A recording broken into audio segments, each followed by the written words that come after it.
aujourd'hui, il n'y a aucun musulman sur la terre qui puisse démontrer par les Écritures que Jésus n'est pas Dieu. Aucun musulman sur la terre qui puisse démontrer que Jésus n'est pas Dieu. On aimerait que ça se poursuive de la même façon. Donc, et ce qu'il faut savoir, c'est que le thème déjà décidé, c'est la divinité de Jésus.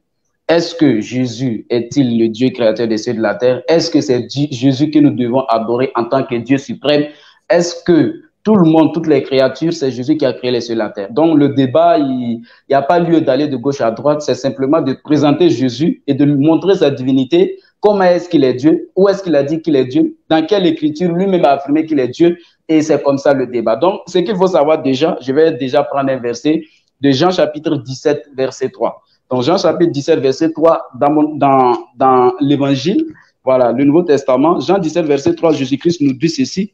Et il dit, or la vie éternelle, c'est qu'ils te reconnaissent, toi, le seul véritable Dieu et celui que tu as envoyé, Jésus-Christ. Donc, comme j'ai demandé à ce qu'on soit honnête avec les Écritures, parce que je peux rester du début du débat jusqu'à la fin du débat avec ce verset, je ne vois pas comment est-ce qu'on peut interpréter autrement ce verset-là. Jésus-Christ dit, oh la vie éternelle. Ça veut dire le paradis, c'est qu'ils te reconnaissent, toi, le seul véritable Dieu. Ça veut dire, en vérité, chez Jésus, il y a un seul Dieu qui est vrai.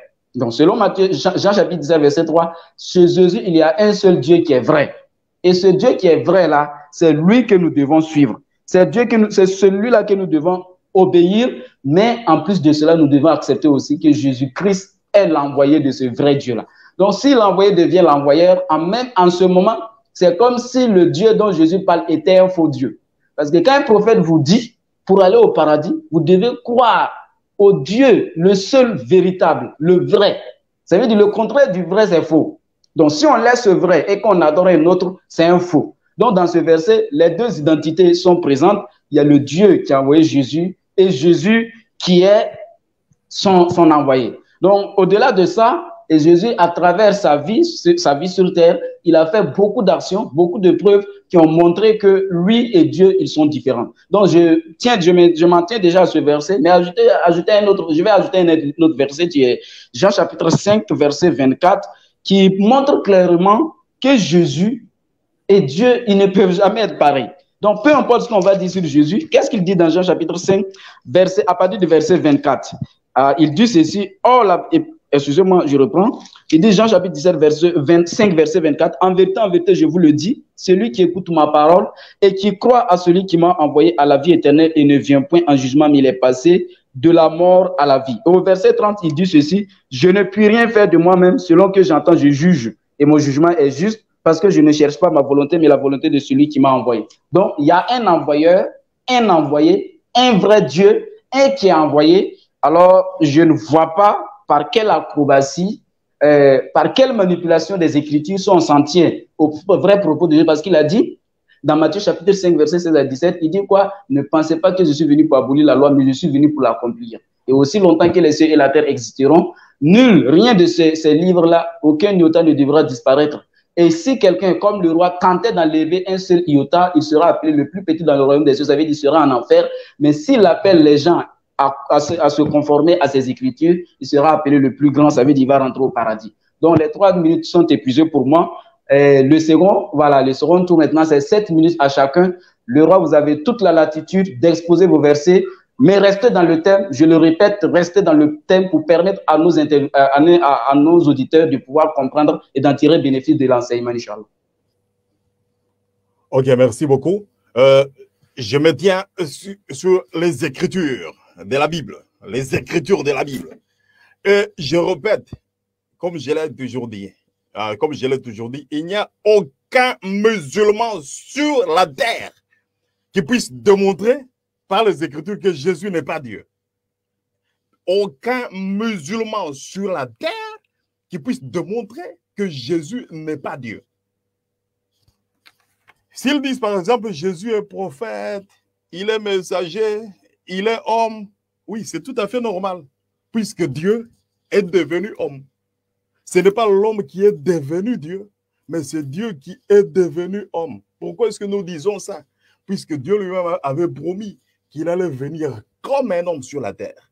Il allait venir comme un messager.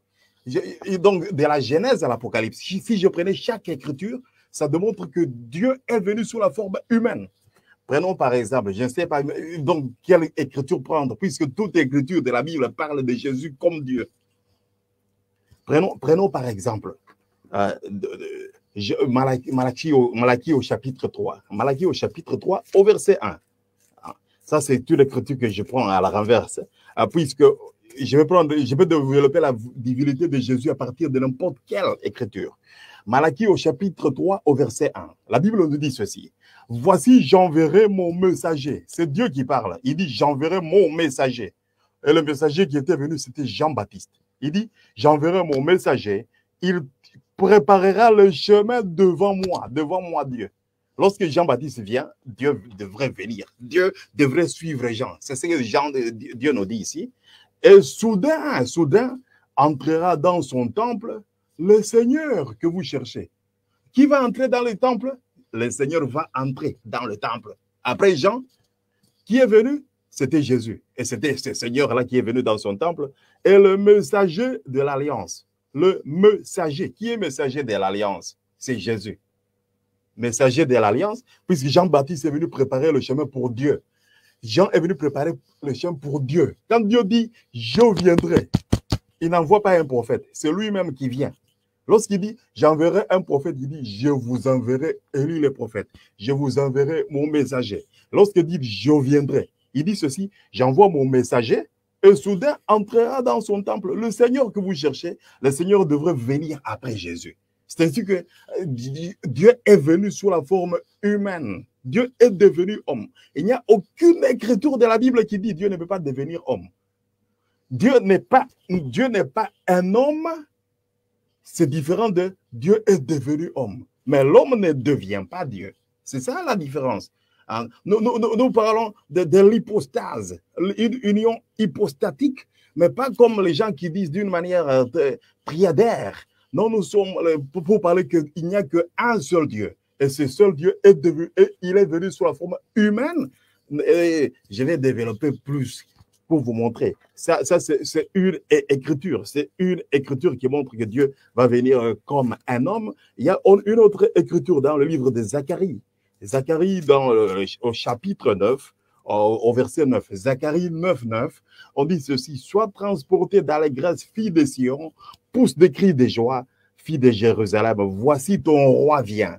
Le roi vient, c'est Dieu lui-même qui vient. Il vient.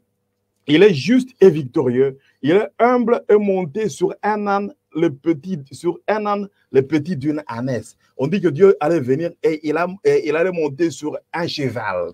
Il allait monter sur un âne. C'est écrit, Zacharie au chapitre 9, verset 9. Et Jésus est venu. Dans Matthieu, si vous partez dans Matthieu, Jésus a réalisé cette écriture ici, dans le livre de Matthieu au chapitre 21. Jésus est venu monter sur un âne, le petit d'une ânesse. Et l'écriture dit ceci, l'écriture, puisque la Bible s'interprète d'elle-même. Écoutez, la Bible s'interprète d'elle-même. On dit que c'est Jésus qui est venu réaliser cette écriture. Matthieu au chapitre 21 au verset 5. Dites à la fille de Sion, cela est arrivé afin que soit accompli ce qui avait été annoncé par le prophète. Dites à la fille de Sion, voici ton roi vient. Donc, on dit que Dieu allait venir et il allait monter sur un âne. Donc, Dieu allait venir et il allait devenir un homme. Il allait devenir un humain. C'est écrit dans la Bible. Nous parlons des Écritures. Il n'y a aucun musulman sur la terre qui puisse démontrer que Jésus n'était pas Dieu. C'est Dieu qui est venu sous la forme humaine et il est venu comme un homme, comme un agneau, comme un prophète. Voyez-vous, c'est ce que je suis en train de vous démontrer. Donc, il y a donc plein d'écritures. Et nous allons parler là où Jésus lui-même, il dit qu'il est Dieu.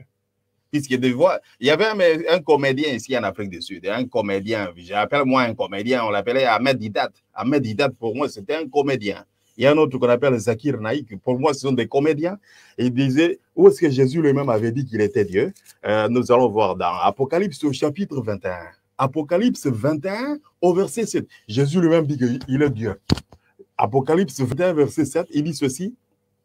Celui qui vaincra héritera ces choses, je serai son Dieu et il sera mon fils. Ça, c'est Jésus qui parle. Il dit, celui qui vaincra, je serai son Dieu. Et Jésus est notre Dieu, puisque nous avons vaincu. La parole s'est faite chair. La parole s'est faite chair. Jean au chapitre 1, verset 14. On dit que la parole s'est faite chair. Donc, la parole s'est faite chair. Non pas a été faite chair. Lisez la version en grec, la version d'Arbi, il y a beaucoup de versions. On dit que la parole s'est faite chair. Elle-même, elle s'est faite chair. Elle est venue, elle habitait parmi nous. Ça, c'est l'introduction de la frappe. Que Dieu vous bénisse. Ok, alhamdulillah. Merci pour les 7 minutes sont écoulées. Merci pour l'éclaircissement. Mais seulement, j'ai touché des versets au début que vous n'êtes pas revenu là-dessus. Parce que quand j'ai donné les versets, vous êtes chrétien et moi je suis musulman. Et dès qu'un musulman est à mesure de faire certains versets bibliques, pour un chrétien, il est de son devoir de donner son explication. Donc, on ne va pas aller d'un verset à un autre. Je répète mon verset où Jésus dit, car il y a la vie éternelle et qu'il te reconnaît. Or, la vie éternelle, c'est qu'il te reconnaisse, toi, le seul vrai Dieu et celui que tu as envoyé, Jésus-Christ. Donc, là-dessus, je ne vais pas jouer les deux tours en laissant un thème pour aller dans un autre thème. Donc, quand vous avez pris la parole, vous n'avez pas donné les versets de Jésus. Vous n'avez pas donné parce que vous avez l'impression que vous êtes en train de parler à la place de Jésus. Quand un envoyé vient, un prophète vient et qu'il vous dit, il y a un seul Dieu et ce Dieu-là, c'est le véritable. Et lui, son envoyé, en ce moment-là, à moins qu'on soit dans une situation vraiment critique, voilà, sur le plan spirituel, ou je ne sais quoi, de vouloir attribuer la divinité à ce Dieu. Ça, c'est un. Deuxièmement, quand un envoyé, un prophète, dit « Je ne peux rien faire de moi-même. Je juge selon ce que j'entends et mon jugement est vrai parce que je ne cherche pas ma volonté, mais la volonté de celui qui m'a envoyé. » Quand un prophète, en état de détresse, quand il est sur la croix et il dit « Eloi, Eloi, lama sabachthani, mon Dieu, pourquoi m'as-tu abandonné ?» On ne peut pas dire encore que ce dernier qui est sur la croix est encore le même Dieu dont il implore. Ça sera vraiment du tohu-bohi. Ça, c'est 3.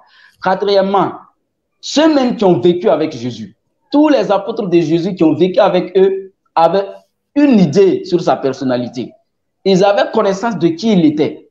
Ils le prenaient pour un prophète. Il a même posé la question dans Luc chapitre 9, verset 20, Marc 8, verset 27, Jean 6, verset 66 à 68. Il leur a posé la question. Certains disaient que tu es Élie, d'autres les prophètes. Il est pour laquelle, mais vous, que dites-vous de moi, le Fils de l'homme? L'apôtre Pierre, autant pour moi, qui a mangé avec Jésus, qui a vécu avec lui, qui a été avec lui durant tout son ministère. Il dit dans les Actes des Apôtres, chapitre 13, verset 23, il dit, c'est de la postérité, homme israélite, écoutez, c'est de la postérité de David que Dieu, selon sa promesse, a suscité à Israël un sauveur pour la repentance des péchés. Donc, ce dernier, un prophète qui vient, qui s'identifie en tant que Messie, qui s'identifie en tant qu'un envoyé, qui s'identifie en tant qu'un prophète, et d'ailleurs, même, il met en garde. Il y a une mise en garde qui a été faite par Jésus. Et pour votre honnêteté, puisque vous évangélisez les musulmans, j'aimerais que vous soyez honnêtes en revenant. Ne donnez pas vos versets, mais revenez sur les versets que j'ai donnés pour donner une bonne explication de ces versets-là. Donc, on vous attend là-dessus. Tous ceux qui nous suivent là-dessus vous entendent parce que ce sont des musulmans qui vous écoutent. Ah, et comment est-ce que Jésus, dans Matthieu 7, verset 21, il dit, ce n'est pas ceux qui m'appellent Seigneur, Seigneur qui entreront au paradis, mais c'est celui-là qui aura fait la volonté de mon Père qui est dans les cieux. Le même Jésus, dans Marc chapitre 13, verset 33, il dit, pour ce qui est de l'heure et du jour, personne ne le sait, même pas les anges, ni le Fils de Dieu, mais c'est le Père seul qui le sait. Et il reprend dans Matthieu chapitre 11, verset 25. On dit la parole et il dit, je te loue Père, Seigneur des cieux et de la terre. Dans Matthieu chapitre 20, verset 20, lorsque la maman des 2 fils de Zébédée s'est approchée de Jésus, elle dit à Jésus, j'aurais voulu que ce dernier soit à ta gauche et l'autre à ta droite le jour du jugement. Qu'est-ce que Jésus lui a dit? Il dit, femme, tu demandes ce que tu ne sais pas. Pour ce qui est d'être assis à ma droite ou à ma gauche, cela ne dépend pas de moi, mais ça dépend de Jésus. Il fait les miracles. Jésus fait les miracles. Les gens sont étonnés. On demande qui est cet homme. La foule répond, c'est Jésus-Christ, le prophète de Nazareth à Galilée, dans Matthieu 21, verset 10. Est-ce que, pasteur, si vous voulez vraiment convaincre les musulmans de la divinité de Jésus, vous allez devoir trouver quelque chose d'autre? Parce que Apocalypse que vous citez, Apocalypse, considérons que vous avez été professeur de théologie. Apocalypse a été d'abord considéré comme apocryphe. On l'a retiré en tant que révélation qui n'avait rien à voir, qui était hors du commun selon l'évangile de Jésus. C'est plus tard qu'ils l'ont restitué dans la Bible. Mais je remets ça de côté. Où est-ce que Jésus lui-même, de sa naissance même dans Matthieu chapitre 1 verset 18, je vais lire et je vais vous poser une question que vous répondrez. Dans Matthieu chapitre 1 verset 18, on nous dit, qu'est-ce que la Bible nous dit? Lorsque l'ange est venu à Marie, l'ange lui a dit, Matthieu chapitre 1 verset 18, je lis le verset. Voici de quelle manière arriva la naissance de Jésus. Marie, sa mère, ayant été fiancée à Joseph, se trouva enceinte par la vertu du Saint-Esprit. Au verset 21, on nous dit, la femme, car l'enfant qu'elle a conçu vient du Seigneur, du Saint-Esprit. Elle enfantera un fils et tu lui donneras le nom de Jésus. C'est lui qui sauvera son peuple de ses péchés. Et vous dites qu'il est Dieu. Et vous dites que Jésus est Dieu. Alors que le même Jésus qui est sur la croix, qui appelle secours à Dieu. Je vous donne Luc chapitre 6, verset 12. Qu'il est devenu, Dieu peut devenir un homme, mais un homme n'est pas Dieu. Pasteur, je pense que c'est le béaba, je ne sais pas quoi, parce que c'est le béaba en termes de connaissance, en matière de connaissance de Dieu. Vous êtes des gens du 21e siècle, c'est pour ça que vous raisonnez comme ça. À l'époque de Moïse, personne ne pouvait imaginer. Même Moïse m'a demandé à voir Dieu dans Exode chapitre 33, verset 20. Dieu a dit à Moïse, personne ne peut me voir et puis vivre. Comment est-ce que tu vas voir Dieu? Tu as vu son quoi? Sa tête. Tu as vu ses pattes. Je ne sais pas, tu as vu quoi de Dieu? Qui a vu quelque chose de Dieu? Parce que Dieu, personne ne sait à quoi il ressemble. Personne ne peut imaginer à quoi il ressemble. Tout ce qu'on sait qu'on doit l'adorer dans son unicité. Et dans Marc chapitre 12, verset 28, on dit un chef scribe s'est approché de Jésus, lui a posé la question. Quel est le premier commandement, le plus grand? Jésus lui a répondu, écoute Israël, l'Éternel notre Dieu. Il n'a pas dit votre Dieu. L'Éternel notre Dieu est un Dieu unique. Donc, peut-être vous avez l'habitude de laisser les versets que les musulmans vous proposent pour aller expliquer d'autres choses. Mais comme c'est vous qui devrez évangéliser les musulmans, vous devez être à mesure de revenir sur les versets qu'ils touchent pour donner une meilleure explication. Et il y en a tellement de versets. Les versets, ils sont nombreux. Hein. Si je vais citer ici même, là, on ne va pas quitter. Je vais vous donner par exemple Jean 8, verset 40. On dit, lorsque les Juifs sont venus, ils le voient, il est là en train de parler. Ils veulent le faire du mal. C'est ça que je leur pose la question. Pourquoi voulez-vous me faire mourir? Moi, un homme qui vous a dit la vérité que j'ai entendue de Dieu. Cela, Abraham ne l'a point fait. Mais vous ne voulez qu'accomplir l'œuvre de votre père, le diable qui était maître depuis le commencement. Il dit, moi, un homme. Jésus-Christ dit, lui, il est un homme. Aucun apôtre de Jésus n'a une fois affirmé qu'il est Dieu. Pourquoi c'est vous qui le faites?